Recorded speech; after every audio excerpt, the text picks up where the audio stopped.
So I realized that I am clairsentient. I feel everything. And I've always been sensitive to energy. Like I've known for a while, but I never really was able to put a name on it. And clairsentient is that name where I can literally feel people's thoughts, emotions, their intentions, like any energy around their auric field. I pick up on it and I can read it. Like, and it's so scary because like back in the day, I felt people's energies intensely to the point where it like pushed me to like just close off, you know.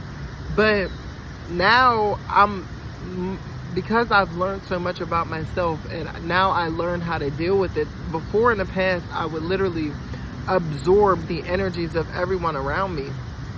And so yeah, I would feel their feelings and feel their projections so deeply and heavily, but then I would absorb it and take it on like it's mine. So people would project all types of things onto me, and I took it on as mine, and then they would release their energy and feel so free, you know. It was almost like I was the energetic scapegoat for a lot of people for a very long time. Once I learned how to not absorb it and detach from that and just observe other people's energy and emotions and projections, that changed the game for me, you know. But what I noticed is it's almost like you become a target, because before, when I was absorbing their energy, they just had a clean slate, you know, and they would feel great. But now I'm not absorbing it, so now they have to stay with their energy. And because I'm staying with mine and they're staying with theirs, it almost creates this envy or jealousy, because they thought that they could just release it onto me. But it's like, no, I don't own that, you know. So I leave people in their own energy, and they don't like that, you know. But in the past, and what a lot of people pleasers do is they'll take on other people's energy, you know. They'll accept it as theirs, and now they're left feeling heavy and feeling depressed or sad, you know. But one of the things about being clairsentient is it's a blessing and it's a curse, you know, because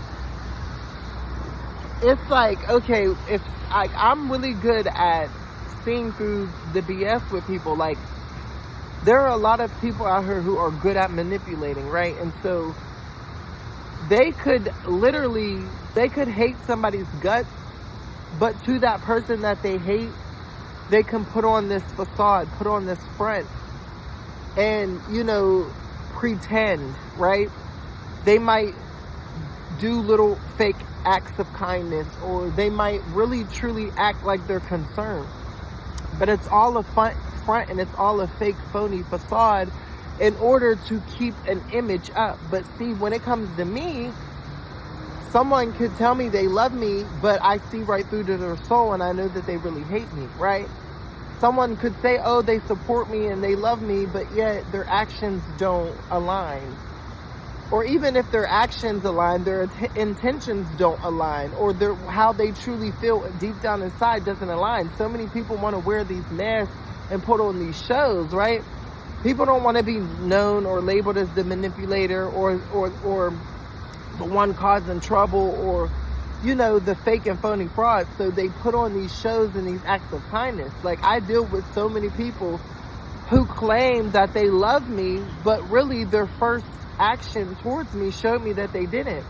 And now people like when you're clairsentient, you deal with a lot of people who want to save face, because you done clocked their tea, you done clocked how they truly feel about you, and you move accordingly.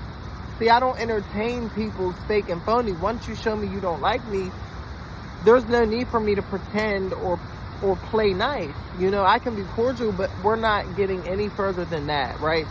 But what will happen is people will try to come in and save face and pretend like they've changed, or pretend like they care, or pretend like they want to be so involved, when really they're just trying to save face. They're trying to maintain an image that they've kept with everyone else. But when it comes to someone like you or me who is clairsentient, you can't get around that. You can't fake that, you know?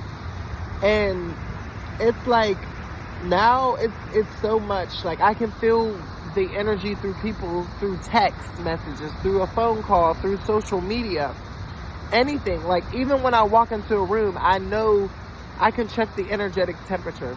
I know when somebody just got done talking about me, or I know when people were being shady or trying to cover something up. Like I literally feel everything, so nothing can get past me. Like it doesn't matter if people try to mask their true feelings, it always slips up, and I see right through to who they truly are.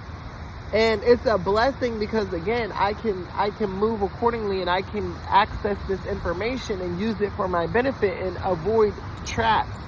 But at the same time, it's a curse because you literally feel everything, and I can't turn this off. There's no way to turn it on and off like a switch. No, it's on, and it's even more intense now that I've tapped more into it. And it's just like, it gets to a point where it's just like, okay, it can be overwhelming at times because it's like there's a lot of things that I feel and I just know intuitively that I don't want to know. Like, you know what I'm saying? Like, as soon as I get in somebody's energy, I pick up on a lot of things that I don't even want to know, you know, but it's I can't turn it off. So immediately I feel it, and then I receive that information. But that's the thing that annoys me the most, is because I just want to live a normal life and go into just being a social person, you know what I'm saying, without having to feel everybody's emotions and feel everybody's thoughts, you know, because sometimes I just don't care about people not liking me or having the best intentions. I just want to live my life without having to think about that. But because I can't turn it on, turn it off, it's always on. I immediately know when people don't have the best intentions for me. I immediately know when people are trying to fake it till they make it. And so now it's like, it kind of puts a target on me, and it makes people afraid or scared to be around me or to want to just be themselves. But what I learned is it's really the ones who are fake and phony. It's really the manipulators and the ones out here frauding and scheming who really don't like me and want me to be a target, because anybody who is authentic to themselves and living truly how they are, they would never have an issue with me, because I would see who they are and I would pick up, oh, okay, they are genuine. It's a match. But a lot of people that I come in contact with, it's an energetic mismatch where they portray to be one thing, but deep down inside, they are somebody else. And I've dealt with this with family, with friends, and with coworkers. Anywhere I go, this is what happens. And I can't, it's like, even when people try to fake it or try to cover it up or try to become cordial or save face, it's like, immediately I know what they're doing. I know their motive, and I know, like, I just feel it. You know what I'm saying? And it's now it's so hard to even move through life without feeling like I'm over analyzing or overthinking things. You know, sometimes I feel like I'm paranoid, but I know I'm not paranoid. It's just, this is just what happens. You know what I'm saying? Like when I get around people, and I can't help it. But this is a spiritual gift that it's a blessing and it's a curse. And then I feel like I'm also clairvoyant, where I see things and have visions. So on top of feeling, now I can see. So with those two combinations, y'all, it can be a lot, you know. And I feel like this is why people don't understand me or understand how I move or understand how I operate, because there's a lot of things that I know and there's a lot of things that I feel, but I can't put words on it or I can't explain it. You know what I'm saying? And so it just comes off like, he's weird.